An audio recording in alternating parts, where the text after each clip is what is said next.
gods of darkness and gloom, lords of eternal silence, masters of pain and torture. In this video, we dive into the abyss to reveal the most feared and powerful deities of the underworld.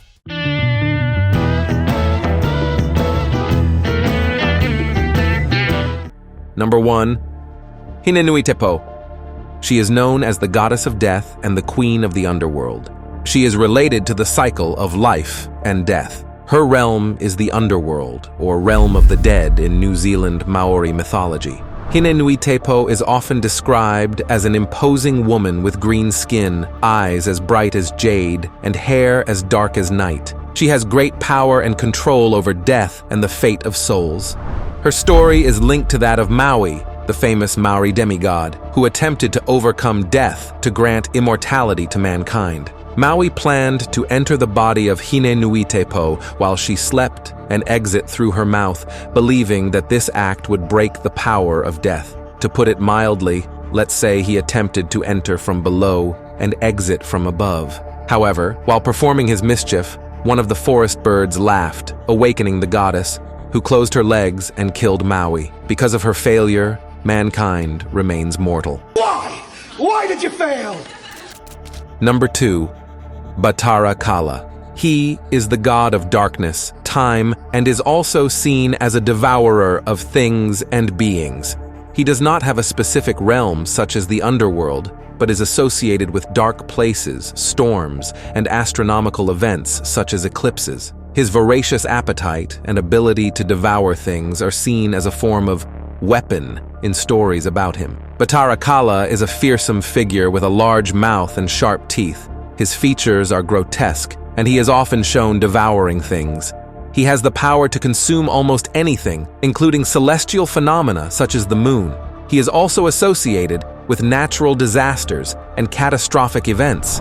Batara Kala is known for his attempt to devour the moon, causing an eclipse. In Balinese tradition, during an eclipse, people make a lot of noise, banging pots and creating other loud sounds to scare Batara Kala and prevent him from completely devouring the moon or the sun. Another story tells that Batara Kala was born from the forbidden union of two deities and was rejected at birth. Enraged by the rejection and his fearsome appearance, he began to consume everything in his path, including other gods, until he was appeased and given authority over the earth and darkness. Number 3. Toni. Toni is the god of the underworld in Finnish mythology, appearing in the Kalevala, the epic national poem of Finland. His kingdom is Tuonela, a dark and gloomy place, described as an island or watery realm. Tuonela is defended by snakes, black dogs, and other menacing creatures. His wife is Tuonetar, with whom he co-rules Tuonela. Together, they oversee the souls of the dead. As god of the underworld, Toni has authority over the souls of the dead and their passage to the next world. He also has power over death itself. The river of Tuonela is a significant object in stories involving Toni. It is a dark and dangerous river that souls must cross to reach the underworld. Number 4. Hel. Hel is the goddess of the underworld in Norse mythology. She is the daughter of Loki, the god of deception, and the giantess Angrboda. Due to prophecies foreseeing trouble with her children, the gods decided to remove Loki's children from Asgard. Hel was cast into the underworld that bears her name, becoming its ruler. Helheim is her realm, one of the 9 Nordic worlds. Hel has complete authority over this realm. She determines the fate of the souls that arrive there and has the ability to grant favors or curses to those who seek her help or defy her. Helheim is guarded by the dog Garm, a monstrous being who confronts Tyr during Ragnarok. Hel is a figure of duality. One half of his body appears alive, while the other half is dead or decayed, showing his dominion over life and death. The bravest Vikings fallen in battle will be divided equally between Odin's Valhalla and Freya's Folkvanger. But what happens to all those who die of disease or natural causes? Well, they go straight to Hel's realm until the day he arrives in the Ragnarok and joins his father Loki in the war against the gods. Number 5. Ereshkigal.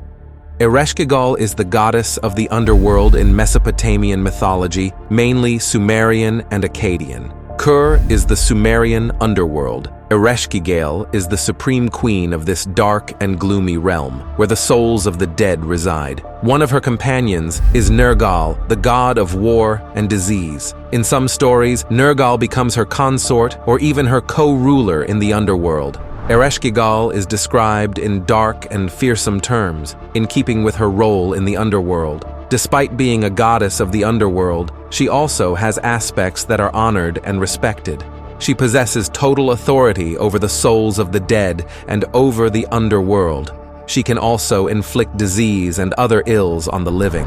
One of the most famous legends is the descent of Inanna to the underworld. Despite being warned of the dangers, Inanna defies Ereshkigal and, in doing so, is punished and turned into a corpse hung on a hook. Only through cunning and the intervention of other gods is Inanna resurrected and freed, but on the condition that someone else takes her place in the underworld.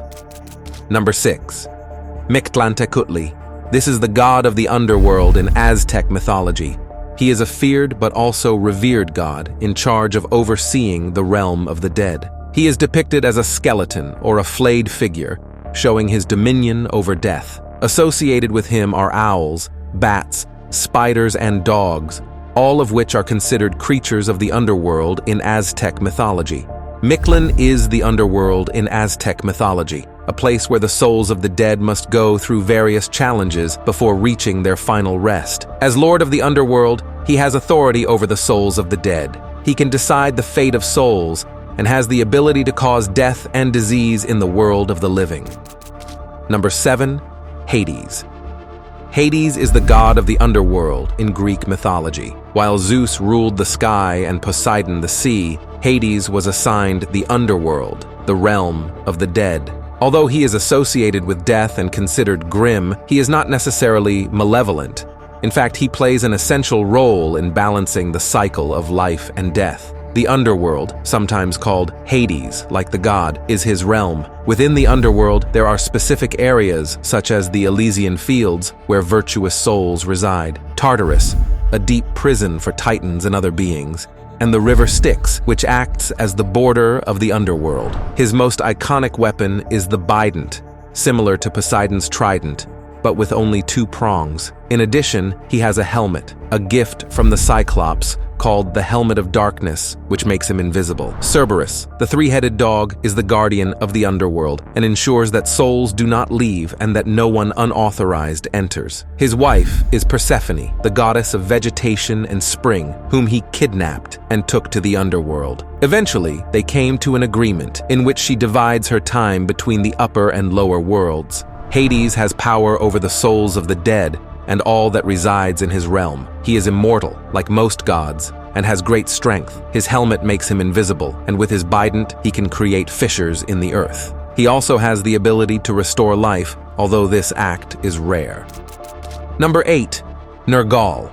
Nergal is a deity in Mesopotamian mythology, being revered in Babylonian tradition. Initially associated with the noonday sun and its intense heat, he eventually evolved to be known as the god of war, pestilence, and, ultimately, the underworld. Although Nergal has connections to the upper world due to his solar roots, as we saw earlier, he became a dominant figure in Kur, the Mesopotamian underworld, after his relationship with Ereshkigal, the queen of the underworld. Nergal is depicted with a lion, symbolizing both his fury and his courage in battle. In addition, he carries a mace or sword, which he uses both in combat and in his role as a destructive deity. As the god of war and disease, he has the power to unleash conflicts and epidemics, and as the deity of the underworld, he has power over the souls of the dead. Number 9.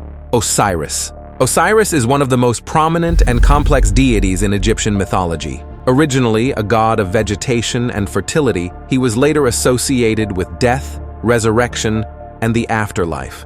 Osiris is also known for his role in the Egyptian myth of murder and resurrection, where he is betrayed by his brother Set and then resurrected by his wife Isis.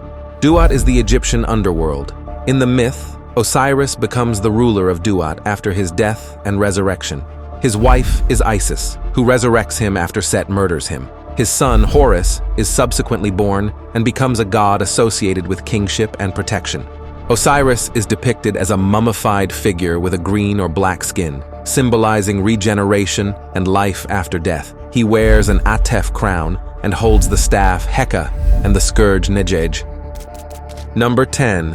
Apuch. Apuch is the god of the underworld in Mayan mythology, known by various names in different Mesoamerican cultures, such as Yumkimil in some Mayan traditions. He is depicted as decomposed or skeletal, associated with death and destruction. Xibalba is the underworld in Maya cosmology, a dark and fearsome place where souls face trials and torments before their final destiny. Artistic representations show Apuch surrounded by symbols of death and decay. He is also associated with owls and dogs, which are often considered messengers or manifestations of death. While Apuch is the main figure of the Maya underworld, Xibalba is populated by several other gods and beings who act as his helpers or executors. Although there are many Maya stories that mention Xibalba and its inhabitants, the most famous is the Popol Vuh, the sacred book of the Quiché, a branch of the Maya people. In this story, the hero twins, Hunahpu and Ixbalanque, descend to Xibalba to confront the lords of the underworld after they kill their father and uncle. Through a series of trials and traps, the twins manage to overcome the gods of Xibalba and finally resurrect their father and uncle, although not in the way they expected. Number 11. Anubis. Anubis is the god of embalming and the afterlife in ancient Egyptian mythology. He is credited with the invention of the mummification process and is the protector of tombs and cemeteries. He is one of the oldest gods and is essential in the rituals of death and mummification. While Osiris is the main ruler of the Duat, the Egyptian underworld, Anubis has specific roles there, especially in the Hall of the Two Truths, or Hall of Judgment, where souls are judged. Anubis's most distinctive form is as a man with the head of a jackal or as a full jackal. It is common to see him in scenes where he is performing mummification or supervising the process. Anubis is essential in guiding souls to the afterlife. He oversees the mummification process and ensures that it is done correctly. He also plays a crucial role in the weighing of the heart, where the heart of the deceased is weighed against the feather of Ma'at. If the heart is lighter than the feather, the soul can continue its journey to the afterlife. If it is heavier, it is devoured by Ammit. Number 12. Yama. Yama, also known as Yamraj in some traditions, is a central figure in several Asian mythological and religious traditions. He is known as the god of death and is the judge of souls passing into the afterlife, Naraka or Yamaloka. Depending on the tradition, this realm varies in description, but is commonly described as a place of judgment where souls are judged for their actions in earthly life. Yama is depicted with a noose or rope, which he uses to catch the souls of the dying. He is often accompanied by two four-eyed dogs that are described as his guardians or helpers. Yama is a fearsome being with a greenish skin color, dressed in red robes and reading a buffalo. However, although he is feared as the god of death, he is also respected as a just judge. As the god of death, he has power over the souls of the dead. It is he who decides whether a soul will be reincarnated, sent to heaven, or punished in one of the various hells, based on his karma. Number 13. Isanami. Isanami is a primordial goddess in Japanese mythology and is a central figure in the creation of the world and the islands of Japan. Together with her consort, Izanagi, she played a pivotal role in the formation of the world and the procreation of numerous gods and goddesses. However, during the birth of the god of fire, Kagutsuchi, he suffered severe burns and eventually died. Yomi no Kuni, also known simply as Yomi, is the world of the underworld in Japanese mythology. After his death, Izanami went to this dark and gloomy place. In her original form, Izanami is a beautifully rendered goddess, but after her death and residence in Yomi, she takes on a more shadowy and decrepit appearance. As a goddess of creation, she has powers related to the formation of the world and procreation. However, after her death, her powers also encompass aspects of the underworld. One of the most famous myths related to Izanami is her death and Izanagi's subsequent attempt to rescue her from the underworld. After she dies, Izanagi attempts to bring her back to the world of the living. However, upon seeing her decrepit and rotting form, he flees in horror. I'm not ugly! Am I? Furious, Isanami vows to kill 1,000 people every day. To this, Izanagi replies that he will then bring 1,500 people to life each day. This story is a representation of the cycle of life and death. Number 14. Supai. Supai is a prominent figure in Andean mythology, especially among the Incas. He was considered both the god of death and the ruler of the Uku Pacha, the underworld. The Incas, despite fearing him, also respected him and tried to placate him with offerings to avoid his wrath. He is represented as a fearsome and demonic figure. He has the ability to cause natural disasters, such as earthquakes, to express his discontent. Offerings made to placate him often included animals, food, and, on occasion, human sacrifice. During the time of Spanish colonization, the conquistadors equated Supai with the devil of Christianity.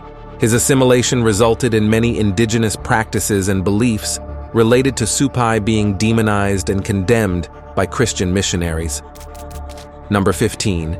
Veis, also known as Volos, is one of the main deities of Slavic mythology. He is a god associated with cattle, magic, commerce, wealth, and, in certain traditions, the underworld. While he is not attributed with a specific underworld like Hades or Anubis, Veis does reside in damp, watery, or subterranean places, giving him some connection to the underworld or world of the dead. While Veis has several interactions with other Slavic deities, his most prominent counterpart is Perun, the god of thunder and sky, with whom he is often in conflict. Veis is often associated with the serpent or dragon, which represents his deceitful nature and his dominion over the waters and the underworld. He is a master of deception and transformation. One of the most famous stories in Slavic mythology is the eternal conflict between Perun and Veis. It represents the struggle between heaven and earth, order and chaos. Veis, from his subterranean realm, sometimes ascends in the form of a serpent or dragon to challenge Perun, stealing his cattle, water, or wife. My wife! Hey, that is my wife! Perun, in turn, hurls lightning bolts to defeat him. This cycle shows the seasonal changes and cosmic battles between order and chaos. Number 16. Baron Samedi is one of the main figures in the voodoo pantheon, especially in Haiti. He is known as the guardian of life and death, depicted in burial clothes, a top hat, dark glasses, and cotton in the nostrils, following the Haitian tradition of dressing the dead in this manner before burial. He does not specifically reign over a traditional underworld, but is the chief of the Gede, spirits of the dead, and has influence over the passage of souls after death. He is not associated with a specific weapon. However, his staff and potions are tools of his trade. Although he is an independent figure, Baron Samedi is part of a family of spirits, Loa or Loa. He has a wife, Baroness Mammon Brigitte, who shares many of his responsibilities. Baron Samedi is known for his bold, rude, and provocative behavior, often making obscene jokes and worshipping rum. He is a protector of children and is considered the patron of rebirths. He has power over life and death. If he does not accept a soul into the realm of the dead, the person cannot die. He can also protect people from any form of premature death by ensuring that they are not harmed or injured. He is associated with rum and tobacco, especially cigars. He is also sometimes depicted with a watch symbolizing how short life is. There are many anecdotes and tales about him in the voodoo tradition. In these tales, he acts as a mediator between humans and spirits and plays tricks or helps those who seek his intercession. He is known to be unpredictable. He can be very kind and generous, or very mischievous and malicious. Number 17. Mot. Mot is a deity in Canaanite and Ugaritic mythology. He represents both death and sterility. In Ugaritic mythology, he is found on ancient tablets from the city of Ugarit. Mot has clashes with Baal, the god of rain, storm, and fertility. Mot has control over death, barrenness, and drought. He is a consuming and devouring entity, often associated with the mouth or throat that swallows the living. It is depicted or described as an unpleasant figure, linked with scorching heat and drought that causes the death of crops and living things. One of Mot's most famous myths involves his conflict with Baal. Baal, after establishing his own palace and demonstrating his dominance over other gods, challenges Mot. However, Mot, as the embodiment of death, devours Baal, causing drought and desolation in the land. Anat, Baal's sister and lover, seeks revenge, confronts Mot, defeats him, and scatters his remains. Baal is then resurrected, symbolizing the cycle of the seasons and the renewal of life after the drought. Number 18. Aran. Aran is a central figure in Welsh mythology. He is the ruler of the Anan, the otherworld or Welsh underworld. Although he is the lord of the underworld, Aran is not a malevolent figure. Rather, he is a just and honorable king. Anan, the Welsh otherworld or underworld, a place of beauty and peace that is often contrasted with the Christian concept of hell. He owned a herd of supernatural dogs known as the otherworldly dogs. These dogs were used in hunting and were known for their white color with red ears. As Lord of Anan, he has authority over souls and supernatural beings within his realm. Hope you guys dug this video as much as I loved making it for you. If you did, how about smashing that like button? And if you think someone else might vibe with it, share it out. Remember, your support is the real MVP here. YouTube's algorithm is a beast, but with your help, we can tackle it together. Thanks for being on this ride with me.